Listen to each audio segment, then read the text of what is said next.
ಬಂತು ಅಂತಂದ್ರೆ ಹನುಮಂತಪ್ಪನ ಮಗಳು ಕರೀರಿ ತೊಡೆ ಮೇಲೆ ಕುಂತ್ಕೊಂಡು ಮಾತಾಡೋರು. ಬಟ್ ಇವತ್ತು ನೋಡಿದ್ರೆ ಅಂತ ಪರಿಸ್ಥಿತಿ ಯಾರಿಗೂ ಬರಬಾರ್ದಿತ್ತು ದೇವ್ರೆ. ಯಾಕಪ್ಪ ಇಷ್ಟು ಬೇಗ ಸಡನ್ ಕಿತ್ಕೊಂಡ್ಬಿಟ್ಟೆ ಅಂತ ತುಂಬ ದುಃಖ ಆಗುತ್ತೆ.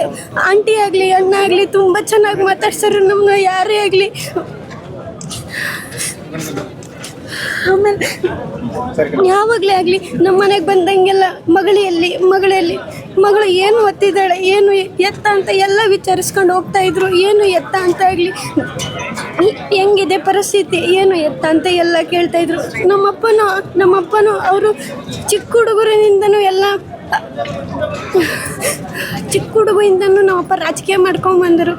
ಈಗ ಎಲ್ಲ ಬರೀ ಕಾಂಗ್ರೆಸ್, JDS, BJP ಅಂತ ಮಾತಾಡ್ತಾರೆ. ಅಂದರೆ ಇದು ಮನುಷ್ಯ ಬಂದು ಅಂತಂದರೆ ಮನುಷ್ಯ ಆಗಲಿ, ಈಗ ಯಾರೇ ಆಗಲಿ ಮನುಷ್ಯ ಅಂತ ಅಂದರೆ ಎಲ್ಲರೂ ಒಂದೇ. ಈಗ ಯಾರಾದರೂ ಒಬ್ಬ ವ್ಯಕ್ತಿ ಸತ್ತಾರೆ ಅಂತ ಅಂದಮೇಲೆ ಆ ಒಬ್ಬ ವ್ಯಕ್ತಿಗೆ ಎಷ್ಟು ನೋವಾಗುತ್ತೆ ಅಂತಂದರೆ ತುಂಬ ಹರ್ಟ್ ಆಗುತ್ತೆ.